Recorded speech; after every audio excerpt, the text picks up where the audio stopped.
Hello everyone, welcome to our channel. Last week में कैसे market था? तो लास्ट वीक में मार्केट में काफ़ी बड़े बड़े मूव्स दिखाई दिए थे और काफ़ी वोलेटिलिटी में मार्केट्स में दिखाई दी थी। और उसी तरीके से जब किसी वीक में बहुत बड़े बड़े मूव्स जब हो जाते हैं, तब रोज जो ट्रेडर क्या देखता है, रोज ट्रेडर यही देखता है कि आज बड़ी मूव आ गई, वापस कल भी बड़ी मूव आ गई। तो उसका एक माइंडसेट हो जाता है कि मार्केट इस तरीके से ही रहने वाला है और इस तरीके से उसका बिहेवियर हो चुका है। और उसी तरीके से मार्केट ने इस वीक में उन सबको ट्रैप कर दिया, क्योंकि इस वीक में अगर देखा जाए तो मार्केट पूरा रेंज बाउंड था। निफ्टी में अगर देखा जाए तो 23,850 की एक लेवल थी और 23,650 की डाउनवर्ड साइड पर लेवल थी, और इसी रेंज में मार्केट पूरा टाइम रहा। और जो ये सोच के आए थे कि बड़े बड़े मूव्स दिखाई देंगे, वो सारे उसमें ट्रैप हो चुके थे। हमने पिछले वीक के वीडियो में क्या कहा था? हमने यही कहा था कि हमारी जो स्ट्रैटेजी अभी रहेगी वो सेल ऑन राइज यही रहेगी। और उस तरीके से इस वीक में काफी बार उसने 23,850 उस रेंज में आता था और उस रेंज पर हमारा शॉर्ट ट्रेड ही बनता था और उसमें हमें कुछ अच्छी प्रॉफिट्स उसमें हासिल होते थे। और हमारा जो टेलीग्राम ग्रुप है उसमें भी हमने यही मेंशन किया था कि सेल ऑन राइज यही इस वीक में रहेगा, क्योंकि हमें ये नहीं लग रहा था कि मार्केट बहुत बुलिश रहेगा और बहुत बुलिश रहेगा भी या फिर सस्टेन करेगा। अगर फ्राइडे को भी अगर देखा जाए तो फ्राइडे को मार्केट ने 23,850 को क्रॉस किया। तब काफी जो लोग थे वो ये सोच चुके थे कि 23,850 अगर क्रॉस होता है तो हम यहाँ पे बाय ट्रेड लेंगे या फिर कॉल साइड पर ट्रेड लेंगे। और 23,650 अगर डाउनवर्ड साइड पर अगर ब्रेक होता है तो यही पोजीशन थी कि हम यहाँ पे शॉर्ट ट्रेड लेंगे या फिर पुट साइड पर ट्रेड बनाएंगे। लेकिन 23,850 क्रॉस करने के बाद भी जब ऊपर था तो हमने टेलीग्राम ग्रुप में भी डाला था और हमारी तो पोजीशन भी जो हमने बनाई थी वो शॉर्ट ट्रेड साइड पर बनाई थी। उसका बेसिकली रीजन ये था क्योंकि मैक्सिमम डेटा यही दिखा रहा था कि ये जो मूव रहेगी ये सस्टेन नहीं कर पाएगी और एंड ऑफ द डे 23,850 के नीचे मार्केट आ सकता है। और उसने जो क्लोजिंग किया वो 23,813 पर ही किया है। तो इस तरीके से मार्केट कभी कभी आपको ट्रैप करता है, मतलब आपके दिमाग में कुछ चीजें डाल देता है कि मैं इस रेंज में ही रहूंगा या फिर मैं वोलेटाइल ही रहूंगा। और उस तरीके से आपकी जब माइंडसेट होना चालू हो जाता है तब आपको पूरी तरीके से उसके विपरीत या फिर अपोजिट मूव दिखाता है और जो आपके पास एक्सपेक्टेड नहीं थी, और उसकी वजह से कभी कभी लॉसेस बड़े बड़े हो जाते हैं। अभी हम ये डिस्कस करेंगे आने वाले टाइम में किस तरीके से मार्केट में मूव रह सकती है। और आने वाले वीक में भी अगर देखा जाए तो mid cap Nifty, bank x, उनकी सबकी एक्सपायरी रहने वाली है, तो उसमें कुछ अच्छे अच्छे पोजीशंस मार्केट में बन सकते हैं। निफ्टी में अगर देखा जाए तो निफ्टी के लिए इंपॉर्टेंट लेवल जो है वो 24,000 है और डाउनवर्ड साइड पर जो इंपॉर्टेंट लेवल है वो अभी जो लेवल दिखाई जो दे रही है वो 23,650 उसने बनाई है, जो कि इस वीक में दिखाई दे रही थी।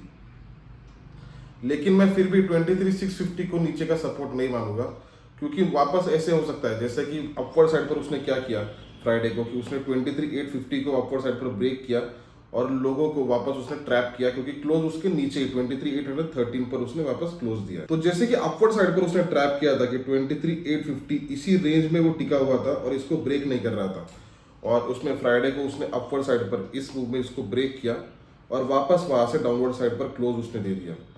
तो उसी तरीके से सिमिलर फैशन में अगर हम 23,650 इसको अगर एक सपोर्ट मानते हैं, जो कि काफी लोगों के दिमाग में यही है कि 23,650 ये सपोर्ट बन चुका है,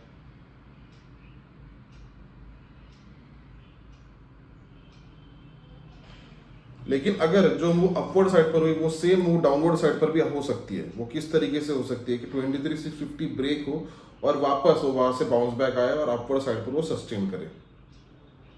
तो दोनों सीनेरियो के लिए अगर 23,650 ब्रेक अगर होता है तो दोनों सीनेरियो के हमने रेडी रहना चाहिए, मतलब किसी भी सिचुएशन में हमारा ट्रैप ना हो और हमारे सही ट्रेड बने।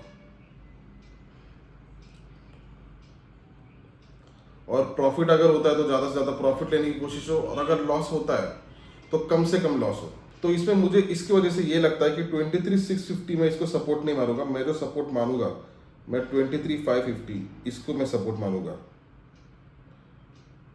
मुझे लगता है कि 23,550 अगर ब्रेक होता है या फिर 23,550 से 500 अगर ब्रेक होता है तो फिर एक आने वाले टाइम में एक कुछ हद तक एक एश्योरेंस आएगा कि वापस इसमें कुछ हद तक हमें फॉल दिखाई दे सकता है। लेकिन तब तक 23,500 या फिर 550 भी अगर ब्रेक होता है तब मैं ये नहीं चल के रहूंगा कि मार्केट बुलिश है या फिर मार्केट बेरिश है। मैं इसको एक रियलिस्टिकली देखूंगा कि दोनों साइड पर मूव हो सकते हैं और दोनों साइड पर मूव पॉसिबल है, और इसी तरीके से मैं मेरी भी पोजीशन बनाने की कोशिश करूंगा।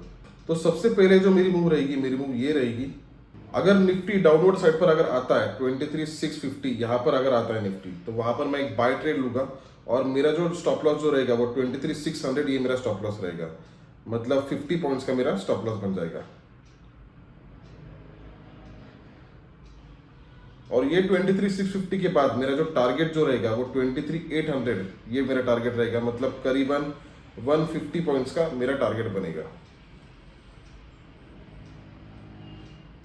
बेसिकली वो अगर 23,850 भी आप रख सकते हो, मतलब 200 पॉइंट्स का टारगेट भी आप रख सकते हो, लेकिन 50 पॉइंट्स में उसके पहले ही बुक कर लूंगा, जो कि करीबन ये लेवल रहेगी।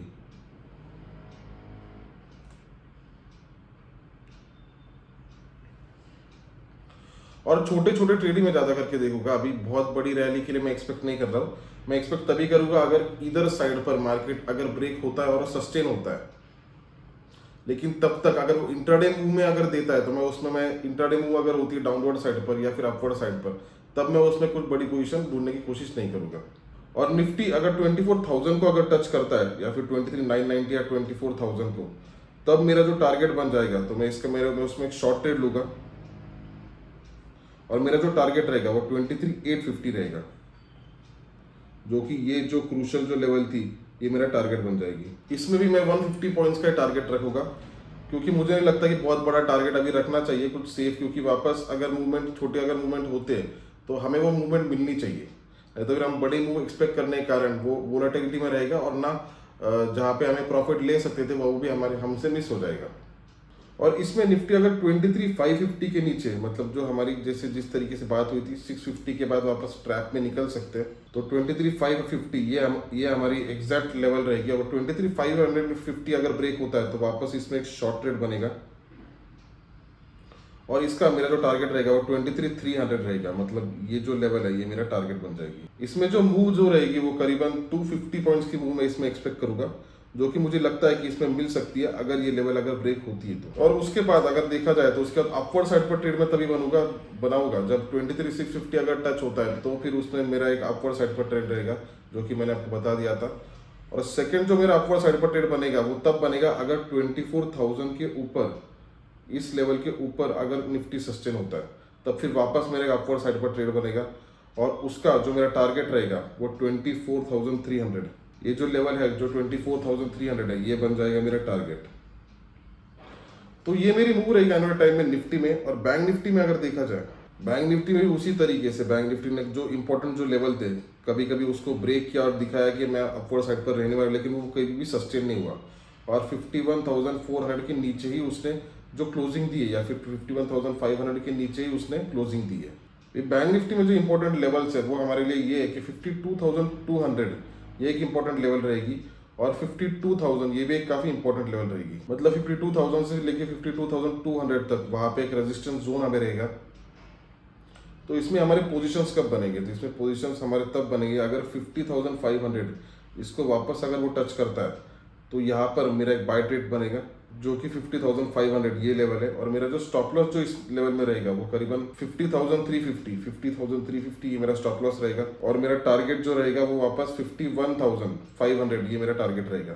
इसमें कुछ हद तक मैं बड़ा मूव एक्सपेक्ट कर रहा हूँ, मतलब अगर 50,500 को अगर टच होता है तो मैं 1000 पॉइंट्स की मूव इसमें एक्सपेक्ट करूंगा, या फिर 51,400 ये जो रेजिस्टेंस की जो लेवल है यहाँ पे इसको मैं बुक कर दूंगा। तो करीबन 900 पॉइंट्स टू 1000 पॉइंट्स की मूव मैं इसमें एक्सपेक्ट कर रहा हूँ। और इसमें शॉर्ट ट्रेड भी मुझे ये लग रहा है कि यहाँ पे कुछ हद तक कंसोलिडेशन भी मार्केट बैंक निफ्टी दिखाई दे सकता है। तो अगर बैंक निफ्टी 52,000 या इस लेवल को अगर टच करता है तो 52,000 पे मेरा एक शॉर्ट ट्रेड बनेगा और मेरा जो स्टॉप लॉस रहेगा वो 52,250, मतलब इसके ऊपर ये मेरा स्टॉप लॉस रहेगा 52,250। और 52,000 से लेके 52,050 से लेके मैं उसमें एक शॉर्ट ट्रेड बनाऊंगा और 52,250 को अगर टच करता है तो मेरा स्टॉप लॉस मैं ट्रिगर कर दूंगा।